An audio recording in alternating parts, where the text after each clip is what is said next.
So hello guys, what's up and welcome back to my YouTube channel.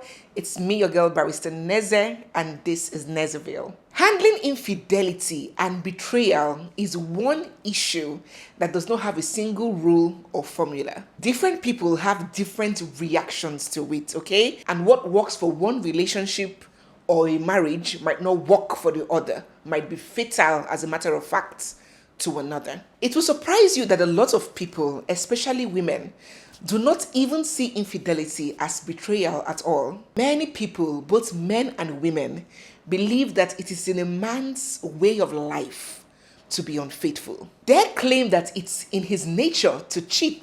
It's in a man's nature to be polygamous. They claim that men are not designed or cut out for monogamy. As a matter of fact, monogamy, they say, is a Western facade that can never be applicable in Africa. You hear many women say that as long as the man takes good care of them and their children, as long as he doesn't bring these women home, as long as he doesn't share a bed with them and these other women, they are fine. What is my business? He can fool around all he wants to, but I'm the queen, okay? I am the queen of his house, and as long as my place is not compromised, this one man, one woman mirage is a borrowed Western culture, and it can never work with our African men. That is on one perspective. That is on one angle.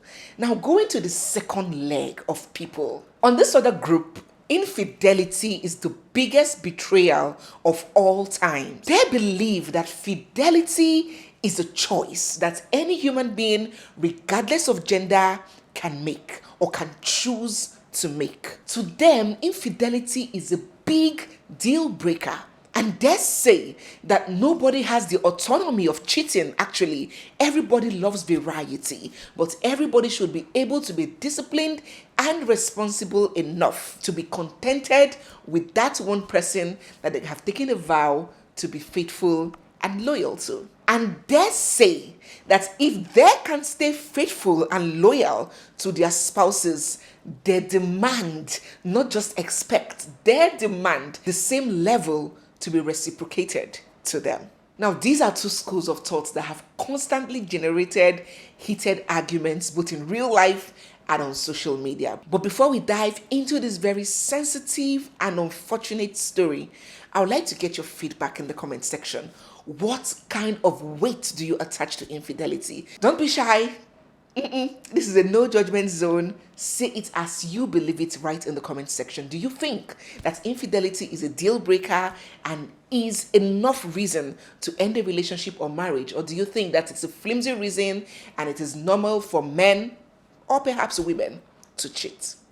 Let us know down there. So in today's video, guys, we are going to be discussing a very sad incident of a woman, a wife, who lost her life chasing her husband and his side chick.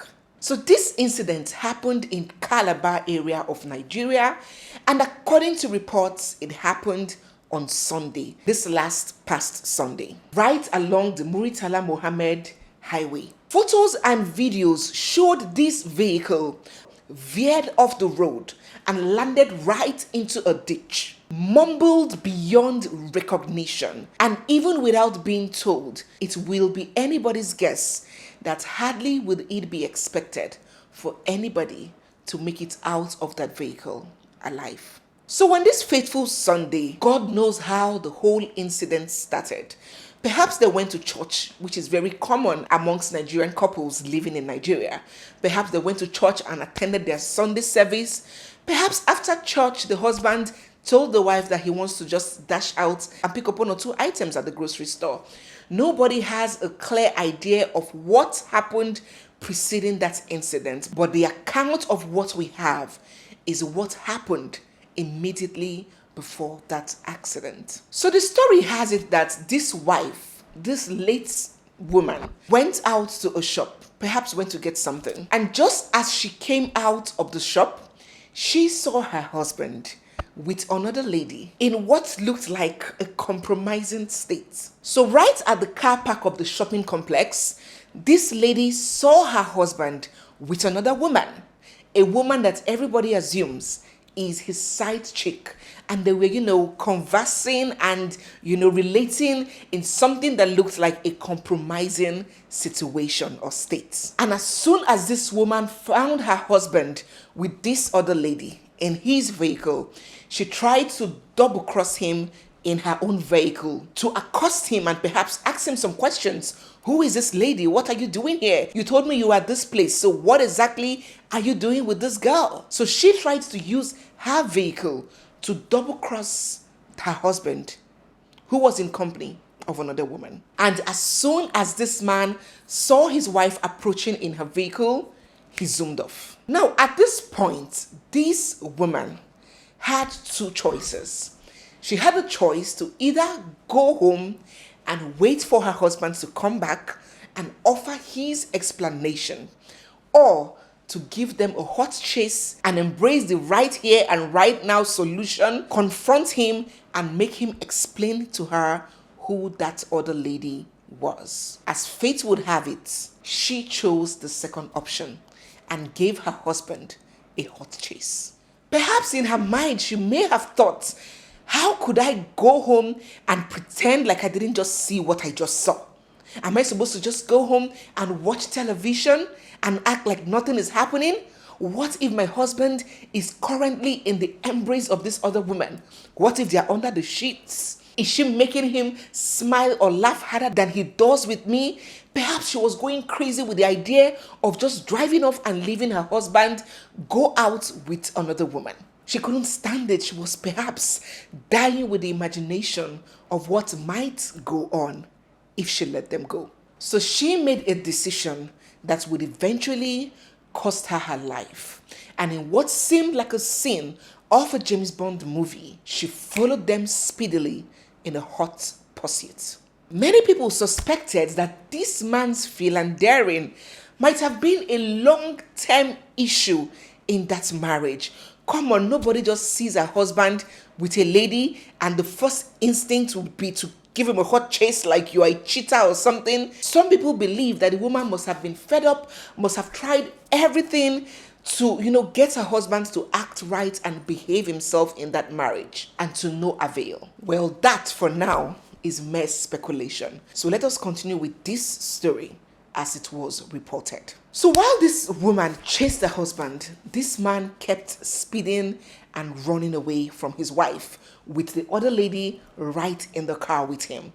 And as he sped, the more he increased his speed, the more his wife also increased hers to meet up with him. And so it continued until his wife lost control of the vehicle, veered off the road, landed in a ditch, and had a very, very terrible accident. Now, at this point, the man, seeing that his wife had had an accident, pulled over, and the other lady, according to eyewitnesses, immediately took her leave. Then this man rushed to his wife, all mangled up in the vehicle, and started trying to rescue her. Report has it that she was managed to be brought out alive, but after a short while and trying to resuscitate her, all efforts failed, and she soon passed away.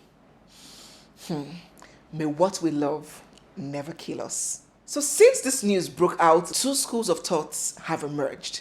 Now, the first set of people are beyond furious about the woman's decision to give her husband and his side chick a chase. According to them, it is not worth it. No man, nobody is worth the trouble and is worth that struggle. They say that she should have just gone home, poured herself a good glass of wine, and relaxed and wait for the cheating man to come back home. Then she can now pose questions to him. According to them, she shouldn't have started chasing him. To what end? Okay, what was she going to do if she had caught up with him? Beat him up or beat the side chick up? What was the purpose of risking her life and driving at that speed, chasing a man who will be sleeping with that same side chick when her body has not even turned cold? This set of people totally condemned this woman's action and described it as very careless and very negligent. Now, this is what this school of thought has to say. Now, the second school of thoughts are more sympathetic towards the woman's actions. They almost justify it. They wonder why people are so insensitive and why people would judge a situation that they perhaps have not even lived through. They claim that it is easy to give advices on how to stay cool in the midst of a storm, but how easy is it to sit back and watch your husband, the father of your children, a man who took a vow before God and man to stay faithful to you, fool around with other women to your face, and you are there raving and pumping with adrenaline, and your adrenaline levels are shooting up the roof, and you're filled with rage, and at that point, you have almost lost control.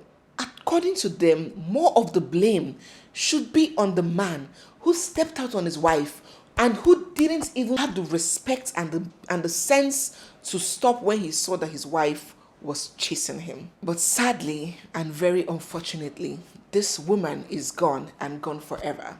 And her reason for choosing this path might never ever be known.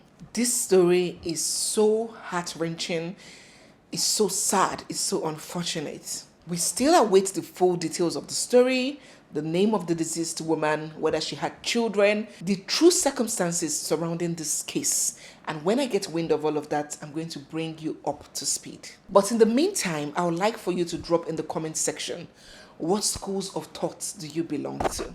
Do you think that this deceased woman overreacted and should never even have gone after her husband at all? Or do you think that she was justified to have taken that action? Let us know all your thoughts about this development in the comment section. So thank you so much, guys, for watching. If you get to subscribe, don't forget to subscribe to our channel, turn on your bell notifications, give this video a big thumbs up, and stay glued for our next one. It's me, your girl Barrister Neze, and this is Nezeville. I'll see you guys in my next one. For now, bye.